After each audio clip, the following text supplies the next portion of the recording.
नमस्कार प्यारे बच्चों, मैं हूं स्मिता शर्मा और मेरी पोस्टिंग शासकीय कन्या उच्चतर माध्यमिक विद्यालय सांची जिला रायसेन में है।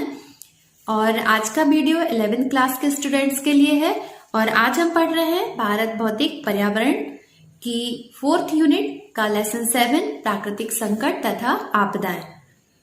तो सभी बच्चों से मैं ये कहना चाहती हूँ कि आप इस वीडियो को पूरा देखिए, बिल्कुल शुरू से लेके आखिरी तक, और इसमें जितने भी क्वेश्चन आंसर आए वो अपनी फेयर कॉपी में नोट कीजिए और लर्न कीजिए। हमने आज के वीडियो में ऑब्जेक्टिव टाइप क्वेश्चन भी लिए हैं, 2 नंबर के क्वेश्चन भी लिए हैं और साथ में लॉन्ग टाइप क्वेश्चन आंसर्स भी लिए हैं और मेक फिलिंग भी हमने आपको इस वीडियो में समझाई है।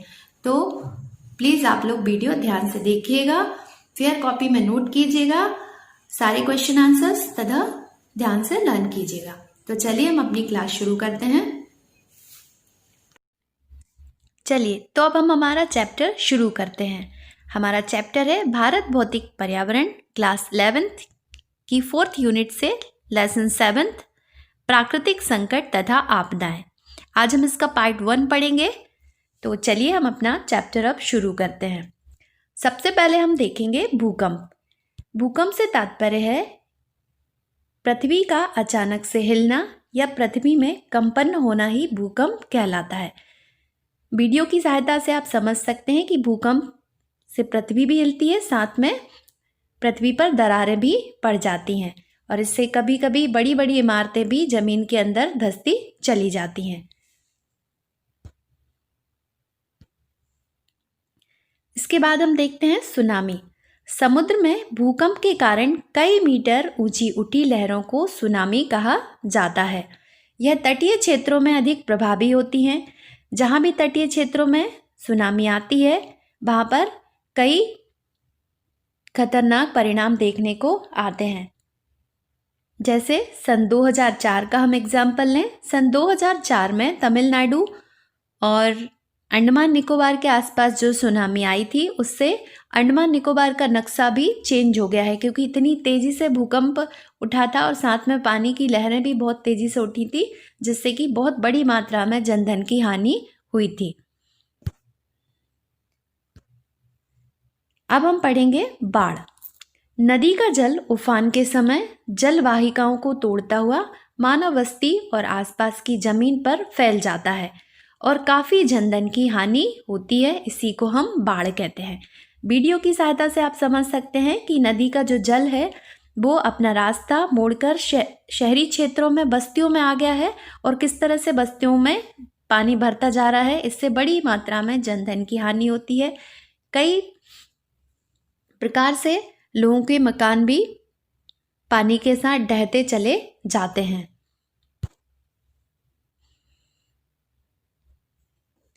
परिवर्तन प्रकृति का नियम है। यह लगातार चलने वाली प्रक्रिया है, अर्थात परिवर्तन जो है वो सतत चलने वाली प्रक्रिया है। हम भी देखेंगे कि बचपन में हमारे आसपास का जो एरिया था वो थोड़ा कम डेवलप था। अब धीरे धीरे हम देख रहे हैं कि डेवलप हो गया है, रोड्स बन गई हैं, खेतों में भी हम नई नई तकनीक यूज़ करने लगे हैं। और हम खुद में भी परिवर्तन देख सकते हैं कि जब हमारा जन्म हुआ था तब हम बहुत छोटे से थे, अब धीरे धीरे हम बढ़ते हुए जा रहे हैं। यही परिवर्तन है जो विभिन्न तत्वों में, चाहे वह बड़ा हो अथवा छोटा हो, पदार्थ हो या अपदार्थ हो, अनवरत चलती रहती है। यह प्रक्रिया हर जगह व्याप्त होती है। परिवर्तन की प्रक्रिया जो है हर जगह व्याप्त है, परंतु इसके परिणाम, सघनता और पैमाने में अंतर होता है। चलिए अब हम समझते हैं। यह बदलाव धीमी गति से आ सकते हैं, धीरे धीरे भी आ सकते हैं। जैसे हम स्थलाकृतियों में देखें, जो हमारी पृथ्वी थी इसके सभी महाद्वीप पहले पेंजिया के रूप में जुड़े हुए थे, फिर धीमे धीमे इनमें परिवर्तन हुआ और आज ये अलग अलग भूखंडों के रूप में बटे हुए हैं। ठीक है, हम देखते हैं मनुष्यों की एक इमेज हमने ली है। पहले हम जो है हमारे पूर्वज है कुछ इस तरह से हुआ करते थे, चिंपैंजी टाइप से। अब धीरे धीरे जो मनुष्य है वो अपने ओरिजिनल रूप में आ गए हैं। तो ये परिवर्तन की ही प्रक्रिया के कारण संभव हुआ है। ये बदलाव तेजी से भी आ सकते हैं, जैसे ज्वालामुखी विस्फोट, सुनामी, भूकंप और तूफान इत्यादि। यह तेजी से भी होते हैं, जैसे कहीं पर भूकंप आया, भूकंप के कारण बड़ी मात्रा में जनधन की हानि हो जाती है। कुछ ही मिनटों में बहुत खतरनाक स्थिति उत्पन्न होती है और भूकंप और ज्वालामुखी विस्फोट, सुनामी तथा तूफान आदि के दुष्परिणाम बहुत ही खतरनाक होते हैं, जो कुछ ही मिनट में सारी अर्थव्यवस्था को चरमरा देते हैं। साथ में ही काफी मात्रा में जनधन की भी हानि होती है। चलिए, अब हमारा एक प्रश्न है, ये 2 नंबर में भी आ सकता है, 3 नंबर में भी आ सकता है कि आपदा क्या है। आपदा प्राय एक अनपेक्षित घटना होती है। इससे आपदा की कोई अपेक्षा नहीं करता, ये अनपेक्षित होती है, जो ऐसी ताकतों द्वारा घटित होती है जो मानव के नियंत्रण में नहीं है। आपदा जो है ऐसी ताकत है जिसमें मनुष्य का नियंत्रण नहीं होता। जैसे अचानक से भूकंप आ गया तो यह इस पर हम कंट्रोल नहीं कर सकते। अगर हम अपने घरों में भी हैं और भूकंप आ ही गया है तो हम उसमें तुरंत दबकर, हो सकता है कई लोग उसके चपेट में आकर बड़ी मात्रा में मौत के या काल के में चले जाएंगे। यह थोड़ी समय में और बिना चेतावनी के घटित होती है। बहुत कम समय में ही आपदा बहुत बड़ी घटनाएं कर जाती है, जिसकी वजह से मानव जीवन के क्रियाकलाप अवरुद्ध हो जाते हैं तथा बड़े पैमाने पर जान माल का नुकसान होता है। हिमालयी क्षेत्रों में हर कभी भूस्खलन हो जाता है, हर कभी छोटे छोटे भूकंप आ जाते हैं, जिसके कारण जो वहाँ के आसपास के जो क्षेत्र हैं वहाँ पर भूस्खलन आ जाते हैं, रोड और मार्ग बंद हो जाते हैं तथा कई बार बहुत बड़ी मात्रा में जनधन की भी हानि होती है। जैसे हम अभी नेपाल के भूकंप का एग्जाम्पल ले सकते हैं। नेपाल में जो भूकंप आया था तो काठमांडू का पूरा नक्शा ही चेंज हो गया। चलिए, अब हमारा अगला क्वेश्चन है, आपदा कितने प्रकार की होती हैं। आपदा 2 प्रकार की होती हैं। एक होती है प्राकृतिक आपदा और दूसरी होती है मानवकृत आपदा। चलिए, सबसे पहले हम समझ लेते हैं प्राकृतिक आपदा।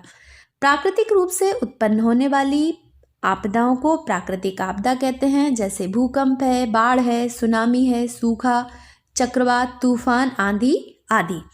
मानवकृत आपदा मनुष्य द्वारा पर्यावरण में बहुत ज़्यादा हस्तक्षेप करने के कारण पर्यावरण में कई तरह के बदलाव आने लगे हैं तथा मनुष्य द्वारा कई तरह की पर्यावरण के साथ छेड़छाड़ भी की जाती है, जिससे कि मानवकृत आपदाएं उत्पन्न होती हैं।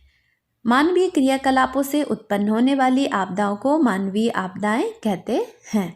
जैसे आग जलना, गैस त्रासदी, युद्ध, CFC गैस, वायुमंडल में छेड़छाड़, वनों को काटना, डायनामाइट के उपयोग द्वारा भूस्खलन करवाना आदि। अब हमारा अगला पॉइंट है प्राकृतिक आपदा व संकट। इससे एक क्वेश्चन भी बन सकता है, प्राकृतिक आपदा तथा प्राकृतिक संकट में अंतर बताइए। तो सबसे पहले हम समझेंगे प्राकृतिक संकट। प्राकृतिक संकट प्राकृतिक पर्यावरण में हालात के वे तत्व हैं जिनसे जनधन या दोनों का नुकसान होता है।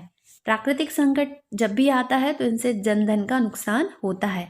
यह तीव्र हो सकते हैं या पर्यावरण विशेष के स्थायी पक्ष भी हो सकते हैं, जैसे महासागरीय धारा, रेगिस्तानों तथा हिमाच्छादित क्षेत्रों में विषम जलवायु दशाएं आदि। दूसरी तरफ होती हैं प्राकृतिक आपदाएं। प्राकृतिक संकट की तुलना में प्राकृतिक आपदाएं अपेक्षाकृत तीव्रता से घटित होती हैं। अर्थात कहने का मतलब है प्राकृतिक संकट जो है वो थोड़ी धीमी गति से भी उत्पन्न हो सकते हैं, लेकिन प्राकृतिक आपदा जो है वो बहुत तेजी से उत्पन्न होती हैं और यह बड़े पैमाने पर जनधन की हानि तथा सामाजिक तंत्र एवं जीवन को छिन्न भिन्न कर देती है। जब भी कोई प्राकृतिक आपदा आती है तो इसमें बड़ी मात्रा में जनधन की हानि होती है तथा सामाजिक जीवन और सब छिन्न भिन्न हो जाता है। जैसे भूकंप है, बाढ़ है, उष्णकटिबंधीय चक्रवात हैं, सुनामी आदि प्रमुख प्राकृतिक आपदाएं हैं। चलिए, तो अब हम क्वेश्चन आंसर पर चर्चा कर लेते हैं। ये आपको फिल इन द ब्लैंक्स में भी आ सकते हैं, 1 वर्ड क्वेश्चन आंसर्स में भी आ सकते हैं, मैच द कॉलम में भी आ सकते हैं और ट्रू फॉल्स में भी आ सकते हैं। ठीक है, तो हमारा पहला क्वेश्चन है, राष्ट्रीय आपदा प्रबंधन प्राधिकरण का अध्यक्ष कौन होता है। हमारा आंसर है प्रधानमंत्री। प्रधानमंत्री जो है वो राष्ट्रीय आपदा प्रबंधन प्राधिकरण के अध्यक्ष होते हैं। प्रधानमंत्री के अलावा इसमें अन्य 9 सदस्य भी सम्मिलित होते हैं। दूसरा क्वेश्चन है, भोपाल गैस त्रासदी किस सन में हुई थी? भोपाल मध्य प्रदेश की राजधानी है और हम सभी अच्छे से जानते हैं कि भोपाल गैस त्रासदी 3 दिसंबर सन 1984 को हुई थी। थर्ड क्वेश्चन है, भोपाल गैस त्रासदी के दौरान किस गैस का रिसाव हुआ था? आंसर है, भोपाल गैस त्रासदी के दौरान मिग गैस यानी कि मिथाइल आइसोसाइनाइड गैस का रिसाव हुआ था। नेक्स्ट क्वेश्चन है, चेरनोबिल नाभिकीय आपदा कब हुई थी, अर्थात किस सन में हुई थी? तो आंसर है, चेरनोबिल नाभिकीय आपदा 26 अप्रैल सन 1986 में हुई थी। एक क्वेश्चन ये भी बन सकता है कि चेरनोबिल किस देश में स्थित है? तो चेरनोबिल यूक्रेन में स्थित है। जब 1986 में चेरनोबिल नाभिकीय आपदा हुई थी तो इसको यूक्रेन चेरनोबिल नाभिकीय आपदा के नाम से ही जाना जाता था। चलिए अब हमारा अगला क्वेश्चन है, योकोहामा रणनीति किस सन में बनाई गई थी? आंसर है, मई सन 1994 में योकोहामा रणनीति बनाई गई थी। उसके बाद नेक्स्ट क्वेश्चन है, प्राकृतिक आपदाओं को कितने भागों में बांटा जा सकता है? आंसर है, प्राकृतिक आपदाओं को 4 भागों में बांटा जा सकता है। ये क्वेश्चन 2 नंबर में भी आ सकता है और 4 आपदाओं के नाम भी आपसे, प्राकृतिक आपदाओं के जो भाग हैं उनके नाम भी आपसे पूछे जा सकते हैं। पहली है भूमंडलीय आपदा, दूसरी है भौमिक, तीसरी है जलीय, चौथी है जैविक आपदा। चलिए अब हम पढ़ेंगे भारत में प्राकृतिक आपदाएं। सबसे पहले हम पढ़ेंगे भूकंप के बारे में। भारत में भूकंप प्रभावित कई क्षेत्र हैं, तो देखते हैं सबसे पहले भूकंप के बारे में। भूकंप सबसे ज़्यादा अपूर्व सूचनीय यानी कि बिना सूचना दिए, है ना, और विध्वंसक प्राकृतिक आपदा है। भूकंप की उत्पत्ति विवर्तनिकी से संबंधित है, यानी कि जो प्लेट्स हैं धरातल के अंदर, जो हम पिछले चैप्टर में पढ़ चुके हैं प्लेट्स के बारे में कि कितनी मुख्य प्लेटें हैं, कितनी अन्य प्लेट्स हैं, तो उन प्लेट्स में जब भी मूवमेंट्स होता है तो धरातल पर भूकंप उत्पन्न होते हैं। यह विध्वंसक हैं और विस्तृत क्षेत्रों को प्रभावित करते हैं। चलिए अब हम पढ़ेंगे भारत के प्रमुख भूकंप प्रभावित क्षेत्र। क्वेश्चन भी आ सकता है कि भारत को कितने भूकंप प्रभावित क्षेत्रों में बांटा गया है। तो हम देखते हैं भारत को 5 प्रमुख भूकंप प्रभावित क्षेत्रों में बांटा गया है। पहला है अति अधिक क्षति जोखिम क्षेत्र, दूसरा है अधिक क्षति जोखिम क्षेत्र, तीसरा है मध्यम क्षति जोखिम क्षेत्र और चौथा है निम्न क्षति जोखिम क्षेत्र व पांचवा है अति निम्न क्षति जोखिम क्षेत्र। चलिए तो सबसे पहले हम पढ़ेंगे अति अधिक क्षति जोखिम क्षेत्र। भूकंप के अति अधिक जोखिम क्षेत्र जो है वो मैप में ये डार्क ब्राउन कलर से जो दिखाया गया है यही है, ठीक है। इस क्षेत्र में भारत के सबसे प्रचंड भूकंप अनुभव किए जाते हैं। इनमें बिहार का ये वाला भाग जो है, पश्चिमी हिमाचल प्रदेश, उत्तराखंड, जम्मू कश्मीर तथा गुजरात का कच्छ इसमें सम्मिलित किया जाता है। चलिए अब दूसरे आते हैं अधिक क्षति जोखिम क्षेत्र। अधिक क्षति जोखिम क्षेत्र जो है ये इस कलर से दर्शाए गए हैं, लाइट ब्राउन कलर से। इसमें जम्मू एंड कश्मीर का ये लगभग इतना पूरा भाग सम्मिलित है। पंजाब और हरियाणा भी इसमें सम्मिलित हैं, हरियाणा का पूर्वी भाग, ठीक है, व पश्चिमी भाग। उत्तर प्रदेश, बिहार, ये पूरी पट्टी जो है ये बनी हुई है। उत्तर प्रदेश भी इसमें सम्मिलित है, बिहार का भी उत्तरी भाग इसमें सम्मिलित है, आदि क्षेत्र इसमें सम्मिलित किए जाते हैं। साथ में गुजरात का भी कुछ भाग इसमें सम्मिलित है। अब है मध्यम तथा निम्न क्षति जोखिम क्षेत्र। मध्यम तथा निम्न क्षति जोखिम क्षेत्र ये 3 पार्ट्स हैं, लाइट ब्राउन, फिर ये डॉट्स वाला, ठीक है, और ये लाइनिंग वाला। यहाँ पर भूकंप काफ़ी कम मात्रा में आते हैं, लेकिन कभी कभी यहाँ पर भूकंप आ जाते हैं। अब है भूकंप के कारण। भूकंप पृथ्वी की ऊपरी सतह में विवर्तनिक गतिविधियों से निकली ऊर्जा से पैदा होते हैं। विवर्तनिक गतिविधियों के विषय में हम पिछले चैप्टर में पढ़ चुके हैं, जैसे ज्वालामुखी विस्फोट। कहीं पर भी ज्वालामुखी विस्फोट होता है, यानी कि पृथ्वी के गर्भ से तेजी से लावा जब बाहर निकलता है तो पृथ्वी में कंपन करता हुआ यह बाहर आता है, जिससे भूकंप की उत्पत्ति होती है। चट्टान गिरने से, किसी पहाड़ी क्षेत्र में से चट्टान जब नीचे गिरती है तो धरातल का वह भाग जहाँ पर चट्टान गिरती है उसमें कंपन उत्पन्न हो जाता है। भूस्खलन, भूस्खलन आप समझते ही हैं, जहाँ कहीं पर्वतों में भूस्खलन होता है वहाँ पर भी भूकंप उत्पन्न होते हैं। जमीन के नीचे धंसने से, जमीन के नीचे धंसने की प्रक्रिया अधिकतर खदानों वाले क्षेत्र में होती है। जब खदानी क्षेत्र में जमीन नीचे धंसती है तो भूकंप उत्पन्न होता है। बांधों व जलाशयों के बैठने पर भी भूकंप के झटके महसूस किए जाते हैं। बांधों या जलाशय में अचानक से पानी अधिक भर जाने से धरातल पर अधिक एक्स्ट्रा बर्डन हो जाने के कारण कभी कभी पृथ्वी पर कंपन उत्पन्न होने लगता है। चलिए, अब है भूकंप के सामाजिक पर्यावरणीय परिणाम। क्वेश्चन भी आ सकता है कि भूकंप के सामाजिक व पर्यावरणीय परिणाम लिखिए।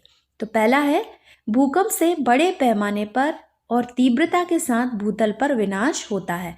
जब भी भूकंप आता है तो बहुत ही कम समय में बड़े पैमाने पर तीव्र गति से हमारी जो धरातल पर है उस पर विनाश हो जाता है। जितने घर बने हुए हैं वह भी गिर जाते हैं, जनधन की हानि होती है, कई लोग मलबे में दबकर मर जाते हैं। भूकंप के कारण अधिक जनसंख्या घनत्व वाले क्षेत्रों में बड़ी मात्रा में जनधन की हानि होती है। जिन क्षेत्रों में जनसंख्या घनत्व अधिक है, जैसे महाराष्ट्र का कोयना भूकंप क्षेत्र है, वहाँ पर जनसंख्या घनत्व अधिक होता है। ऐसे क्षेत्र में यदि भूकंप आता है तो बड़ी मात्रा में जनधन की हानि होती है। तीसरा पॉइंट है, भूकंप से न सिर्फ बस्तियां, बुनियादी ढांचे, परिवहन व संचार व्यवस्था, उद्योग, अन्य विकासशील सभी क्रियाएं ध्वस्त हो जाती हैं। जैसे कहीं पर रोड डली हुई है, ठीक है, और यहाँ पर अचानक से भूकंप आता है तो यह सारे क्षेत्र जो हैं वो एक मलबे के रूप में परिवर्तित हो जाते हैं।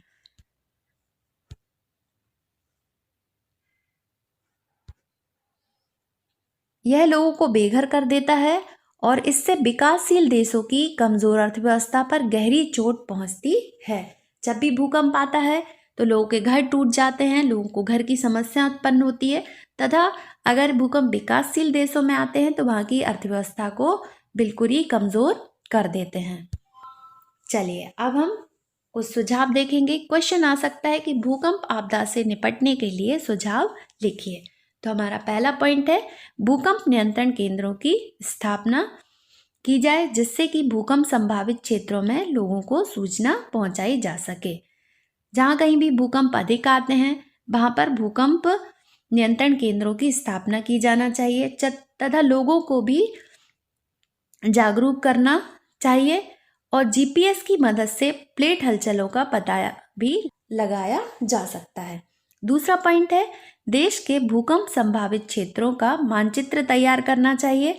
जिन क्षेत्रों में भूकंप अधिक आते हैं वहाँ का मानचित्र तैयार करना चाहिए और संभावित जोखिम की सूचना लोगों तक पहुंचाना चाहिए तथा उन्हें इसके प्रभाव को कम करने के बारे में शिक्षित भी करना चाहिए। लोगों को सूचना पहुंचाना चाहिए कि यह क्षेत्र जो है वो जोखिम भरा है और इसके जो भूकंप उत्पन्न होते हैं उनके प्रभाव को हम कैसे कम कर सकते हैं, इसके बारे में लोगों को शिक्षित करना भी जरूरी है।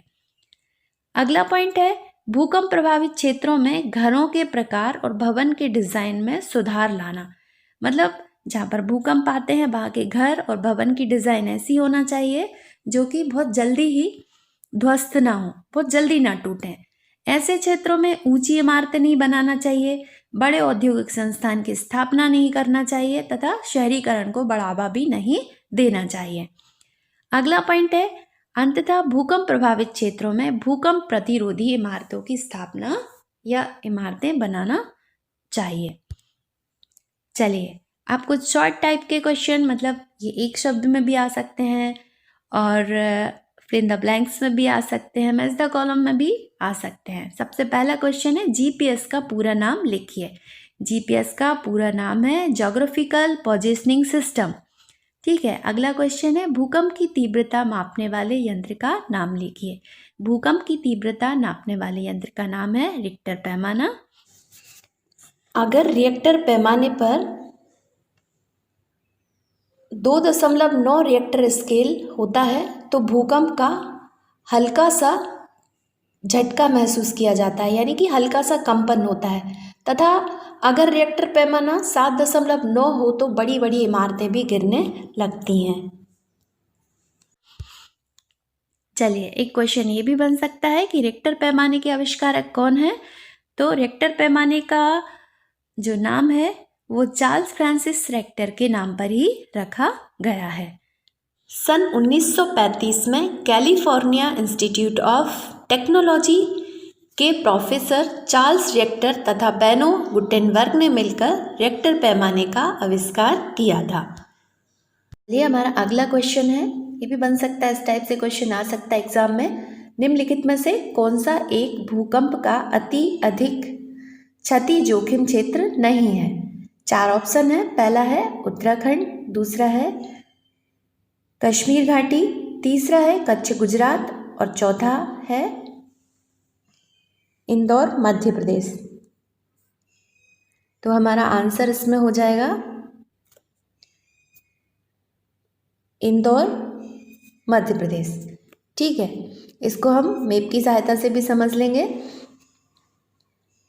देखिए, मैप में जो डार्क ब्राउन कलर से अभी हम पहले भी पढ़ चुके हैं, जितने भी क्षेत्र दिए हैं डार्क ब्राउन कलर से, वो सारे भूकंप के अति अधिक क्षति जोखिम क्षेत्र हैं। इसमें उत्तराखंड भी सम्मिलित है, ठीक है, कश्मीर घाटी भी सम्मिलित है और साथ में आपका कच्छ गुजरात भी सम्मिलित है। सिर्फ मध्य प्रदेश का जो इंदौर एरिया है, यहाँ पर हम देख रहे हैं कि किसी भी तरह का अति अधिक क्षति जोखिम क्षेत्र नहीं दर्शाया गया है। तो हमारा आंसर हो जाएगा 4th नंबर, इंदौर मध्य प्रदेश।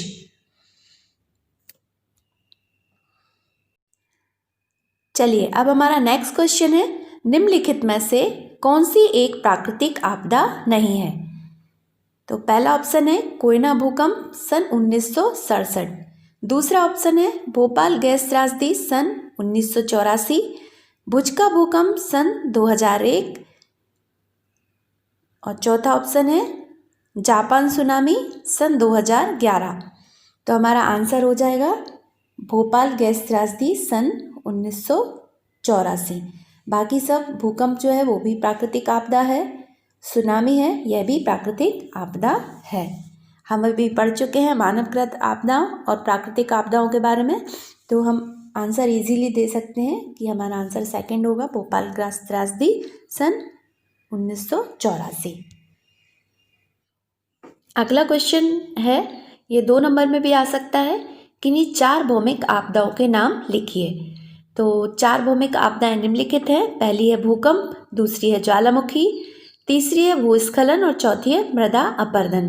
प्राकृतिक आपदाओं को 4 भागों में से बांटा गया है, जिनमें से एक भौमिक आपदाएं भी हैं। इसी तरह से आप चारों आपदाओं के 3-3, 4-4 एग्जाम्पल याद कर लीजिएगा, ताकि इस टाइप का क्वेश्चन आ सके तो आप इजीली आंसर दे सकें। तो आशा करते हैं कि प्राकृतिक संकट तथा प्राकृतिक आपदाएं का फर्स्ट पार्ट आपको अच्छे से समझ में आया होगा।